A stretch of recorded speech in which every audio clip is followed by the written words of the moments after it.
sampaikan, dan pesan ini memang harus saya sampaikan agar kita tahu semua apa visi misi dari Akia. Jangan melupakan visi misi utama dari Akia. Karena visi misinya adalah dakwah. Dakwah, jangan dipelintirkan kata-kata dakwah ke makna yang lain. Karena arti dakwah adalah da'i ilallah, mengajak manusia ke jalan Allah. Mengajak manusia ke jalan Allah tidak mesti punya tempat seperti ini, tidak mesti punya kitabnya dulu, tidak mesti jamaahnya seperti ini, tidak mesti harus ada makanan dulu, harus ada meja dulu, tidak mesti harus ada mikrofon dulu, tidak mesti harus ada live dulu, tidak mesti. Karena dakwah bisa dilakukan di mana saja, kapan saja, dan bagaimanapun. Karena dakwah adalah mengajak manusia ke jalan Allah. Yang namanya mengajak manusia ke jalan Allah bisa dilakukan kapanpun. Saat kita duduk dengan teman-teman kita di mana misalnya, di tempat pengajian, teman kita salah, kita tegur. Lah, ini salah, yang benar gini loh. Ini salah, ini kurang tepat, yang benar gini loh. Nah, itu juga termasuk dakwah. Dan orang yang mengajak pada kebaikan selalu akan diberikan balasan oleh Allah setimpal dengan kebaikan yang dilakukan oleh pelaku yang kita ajak. Misalnya hari ini kita mengajak seseorang ke majelis.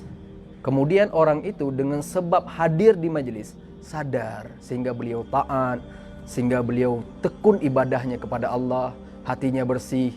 Maka kita yang mengajak walaupun tidak taat, tidak tekun ibadah, tidak ikut bersih hatinya, ikut kecipratan pahala dari apa yang dilakukan oleh teman yang kita ajak.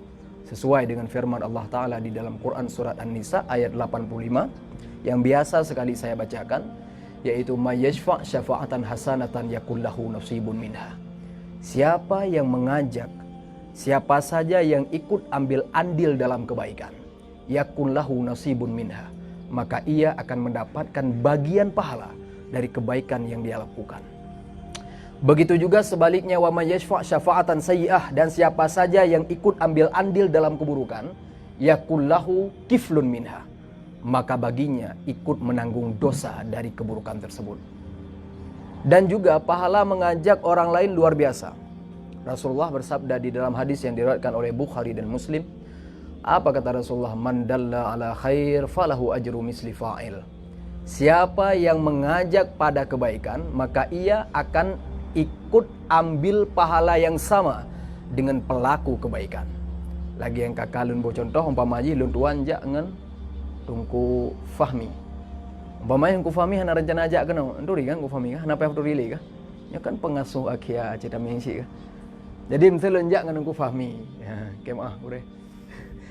Misal ku fahmi hana rencana ajak kena, kemudian lo pakatlah majelis ilmu dan ku fahmi menumpuk ilmu ya. Dari majelis ilmu yang gak nyan hadiri gara-gara lun yang ajak menyegaan sadar, kemudian gaan tekun beribadah, kemudian gaan ketaubat misalnya jika nama maksiat, maka lun akan ikut mendapatkan pahala, akan ikut kecipratan pahala sesuai dengan pahala yang diberikan kepada Tengku Fahmi. Jelas ya? Maka jangan bosan mengajak orang pada kebaikan, jangan bosan dakwah. Apalagi itu kata Rasulullah saat Sayyidina Ali ingin berdakwah ke Tarim, Rasulullah memesan satu amanah kepada Sayyidina Ali, ya Ali bi ayyahdiyakallahu rajulan wahidan khairun minad dunya wa ma fiha. Dalam riwayat yang lain, khairun min humurin na'am. Wahai Ali, satu orang saja dapat petunjuk dengan lidahmu, dengan sebab lidahmu, maka itu lebih baik daripada dunia dan isinya. Satu orang saja dapat petunjuk kebaikan dengan lidahmu, maka itu lebih baik daripada menyedekahkan kendaraan terbaik. Sekarang kira-kira kendaraan terbaik apa? Alphard, BMW, Ferrari, apa? Coba Lamborghini, apa? Jadi daripada menyedekahkan Lamborghini, Ferrari, BMW dan lain sebagainya, maka lebih baik mengajak orang pada kebaikan dan ia sadar dengan sebab perantaraan mulut kita. Lebih baik menyadarkan orang lewat perantaraan mulut kita daripada menyedekahkan BMW. Belum lagi para ulama juga mengungkapkan man tasabbu bil khair khairun wa man tasabbu bisyirr syarrun. Siapa yang menyebabkan kebaikan, kebaikan pula baginya, dan siapa yang menyebabkan keburukan, maka keburukan pula baginya. Maka berbahagialah kita yang hari ini bisa mengajak manusia ke jalan kebaikan walau kita belum jadi orang baik. Karena memberikan kebaikan, menyatakan kebaikan, mengajak pada kebaikan tidak harus kita ini baik dulu. Karena dakwah itu sama-sama mengajak ke jalan Allah, bukan mengajak ke jalan pribadi. Dan di dalam mengajak ada norma-norma dakwah yang tidak boleh kita langgar. Dan norma ini yang sangat dipegang oleh Akia. Norma-norma ini yang diamanahkan, yang disampaikan oleh Abu Mudi saat kami meminta izin untuk mengembangkan Akia. Karena saat kami meminta izin kepada Abu, Abu Lakedin Abu, kamu nama pegat Hia dan nama pegat komunitas Akia. Setelah menyatakan visi misi kamu, kemudian neken le Abu pekboh nasihat. Dan yang lun ingin sampaikan cuma sabo. Neken le Abu, antum gata kata tren dakwah. Gata kata tren dakwah dalam kampung, kata tren dalam masyarakat, maka wajib main kasar. Tepu kasar kan? Jangan main kasar. Dakwah itu tidak boleh main kasar. Dan Abu nekutip firman Allah Ta'ala, nekeli Abu fabima rahmati minallah lintalahum. Muhammad, dengan rahmat daripada Allah berlemah lembutlah kamu kepada umatmu. Lau kunta faddan ghalidhal qalbi lam faddu min haulik. Jika seandainya kamu punya jiwa yang kasar, punya sikap yang keras, lam faddu min haulik, maka umatmu akan lari dari sekelilingmu.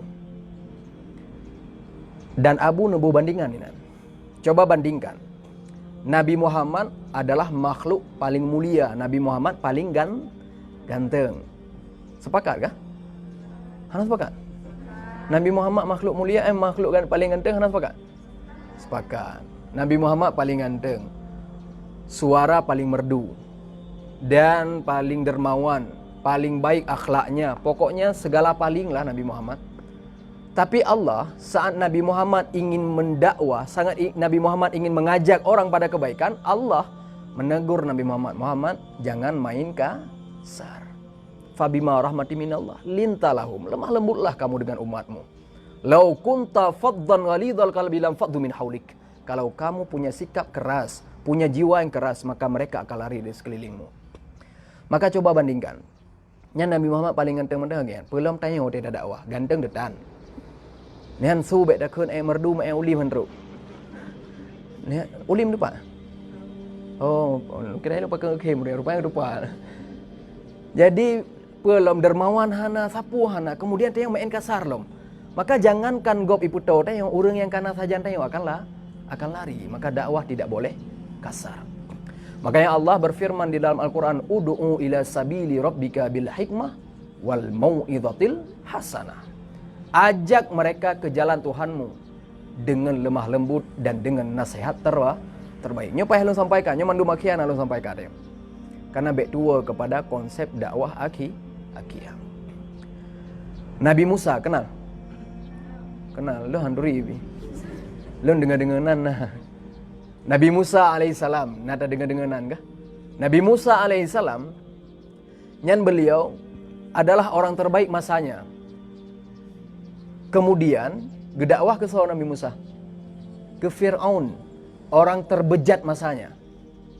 Tapi Allah berpesan kepada Nabi Musa, ya Musa, kula di dalam Quran surat Taha, kula lahu qawlan layyinan la'allahu yatazakkaru aw yakhsha.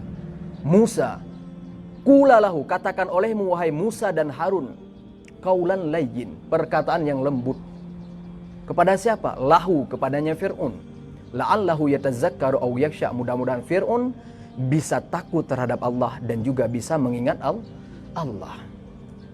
Itu Nabi Musa, orang paling baik masanya. Dan yang dia ajak adalah orang paling bejat hingga sekarang. Tapi Allah berpesan, jangan main kasar. Toh kita hari ini, kita tidak lebih baik daripada Nabi Musa. Dan orang yang kita ajak kepada kebaikan tidak lebih bejat daripada Fir'aun. Apa wewenang kita untuk bermain kasar? Maka dari itu konsep dakwah Akia adalah dakwah dengan kelembu, sesuai dengan amanah Abu Mudi, jalankan misi dakwah dengan lemah lembut.